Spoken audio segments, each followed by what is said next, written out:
Hello, welcome back, Reece, and welcome to Juno community for another cool update from Juno Comms here. Can you walk us through the inspiration behind the Opponent upgrade and what makes it stand out among the 6 software upgrades this year? Yeah, so the idea was that we really end the year out with a great bang in terms of feature wise. So we have 3 new modules with this. We have a lot of fixes and a lot of new updates for contract developers and for users. So we're super excited about all that. Correct me if I'm wrong, but 11 new modules added in 2023. You've done amazing work here, Reece. You've shipped every single bit of it. Is this the last of your roadmap completed now? For this year, yes, we've had a lot of new modules, a lot of new features. We've taken Juno from just one custom module now to have 12 modules within the ecosystem. So we're super excited about that. We're increasing developer experience in terms of testing, in terms of deploying to mainnet and interacting with their contracts, and as well as how they interact with their contracts on the chain. So from our roadmap for this year, we've gone well above and beyond what we originally expected to hit. We're still working on the Juno evolution, which is a lot more long-term features, but we're beginning to take major shifts into that as well on the consensus side and with other things within the network that are not directly related to Juno, but are more broad to Cosmos as a whole that Juno is definitely going to benefit from. So we're super excited to be making large stride in both of those. So the first module that we have is the new burn module. This fixes a previous issue in Juno.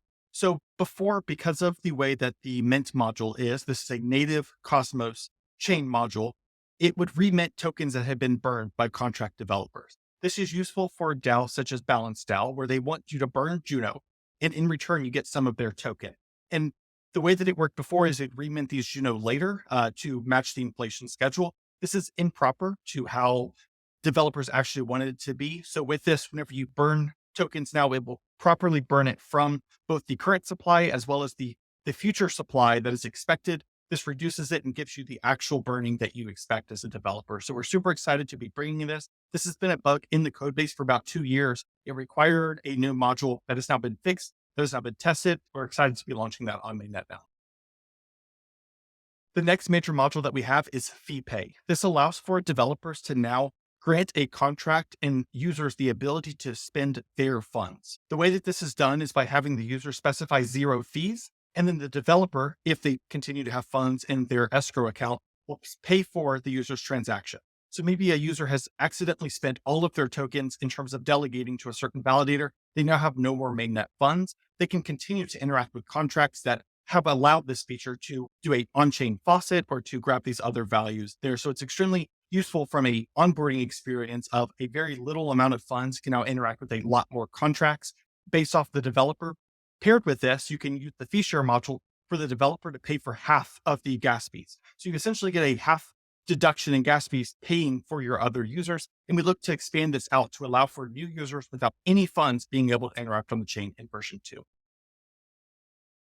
The final big module that we're adding is CW hooks. This stands for CosmWasm hooks, and it allows for developers to now hook into Cosmos native events on chain within their contracts.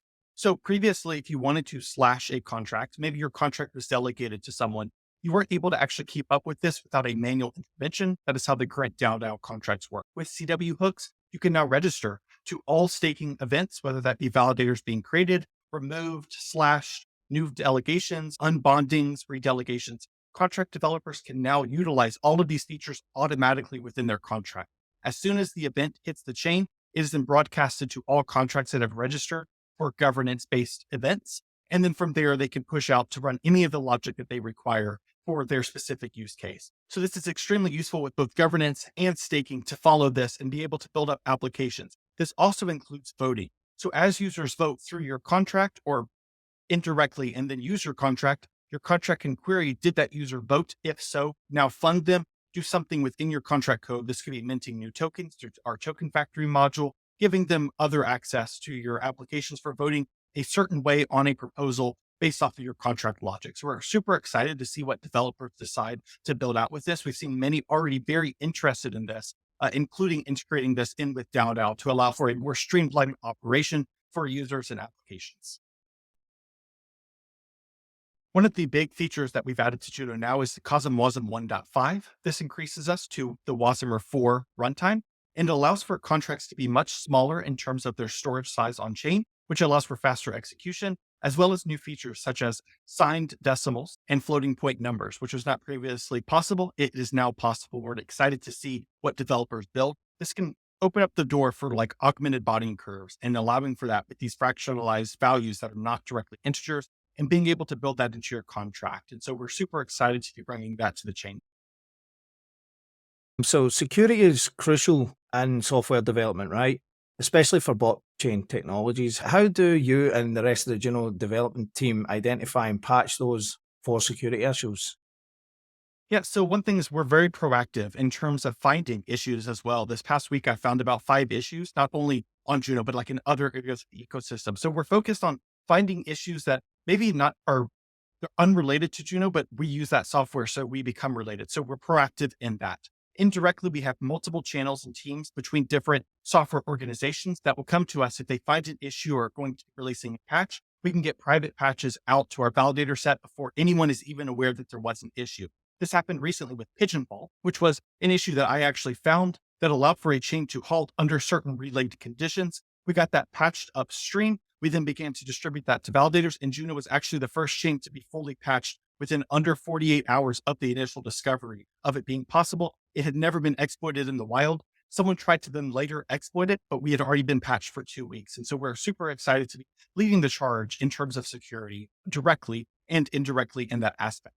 Further, we're using Strangelove's interchain tests to make sure that every single update is already being verified in a realistic environment to what mainnet would be. So we're able to simulate users doing interaction. We're able to verify this and change the chain state to make sure that we get exactly what we expect from an input to output inspection.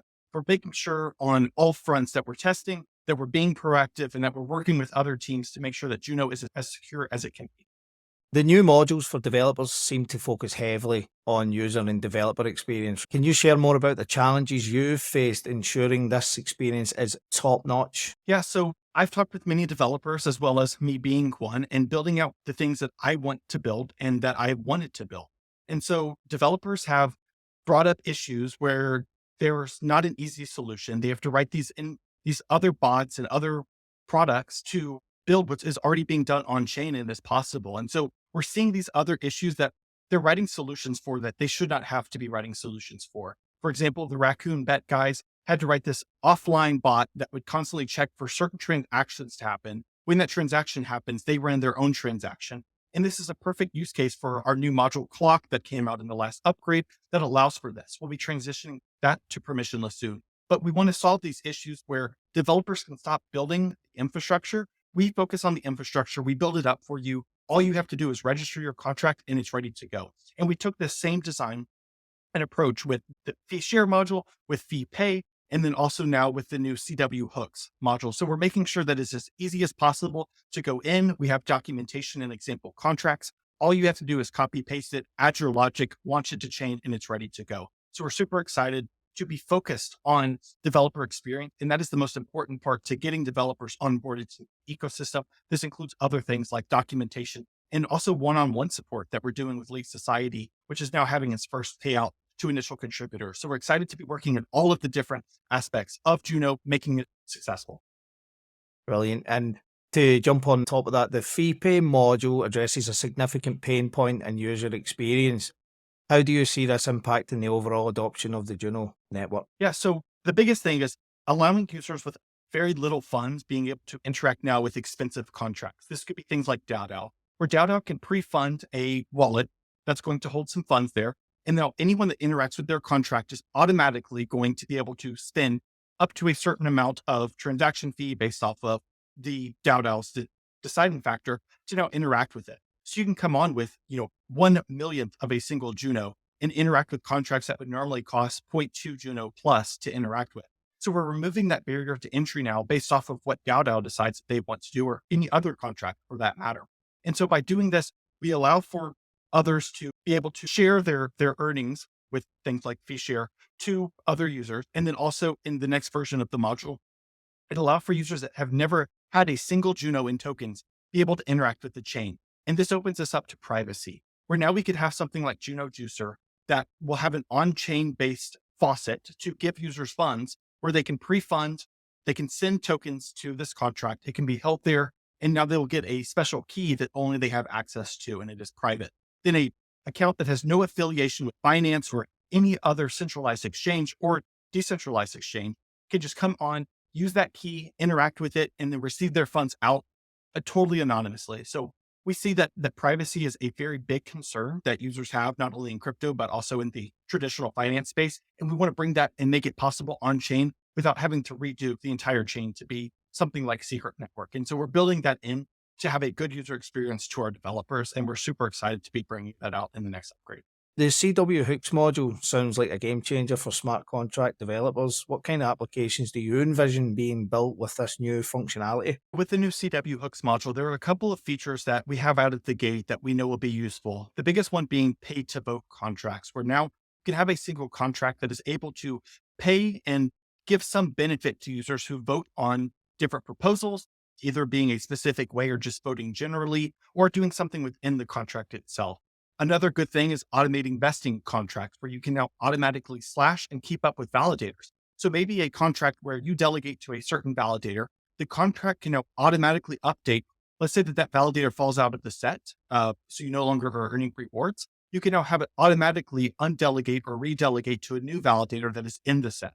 So now you're able to have these optimization strategies within these contracts to keep up with certain features that may be happening on the chain level. And then another good thing is to allow for delegations to update contract state. You can now have almost internal liquid staking tokens within contracts. So by following where tokens are being delegated to, you can mint within your contract these pseudo staked amounts, and then you're able to allow users to trade with those. And so we're opening up the door to more DeFi possibilities by being able to follow and leverage what is happening on chain and build safer protocols on top of that.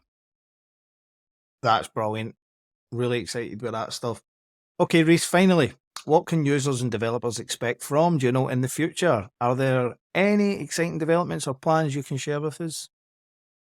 So one of the big things we're now going to be putting more focus towards is a consensus engine for faster execution of transactions, for minimized storage usage, and eventually optimistic blocks as well. So that way blocks are not minted if there's no users using that block. And whenever a user wants to use a block quickly and seamlessly, building up that block and sending it to all of the validators very quickly to allow for even faster block times than we have now at 3 seconds.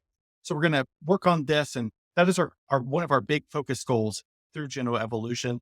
Further, we've got other optimizations that we want to make in terms of developer experience and onboarding and bringing in, and not just focusing on the core infrastructure of Juno, but also building up the applications that are built on Juno. And so we're looking at things such as DeFi protocols, a decentralized exchange, or maybe NFT marketplaces, and building these up, leveraging all of the features that we spent the past year building up. As you mentioned, 11 custom module. How can we leverage these and show developers how to build it and make it totally open source and allow anyone to use it and run versions of that locally, so that way that there is no downtime. If the website goes down, you can just spin it up and have guides on all of that. So we're looking more now towards increasing developer experience while also now adding more to users and building on Juno what we've built up. So we're super excited to be now sort of pivoting due to all of the great developments that we've had this year.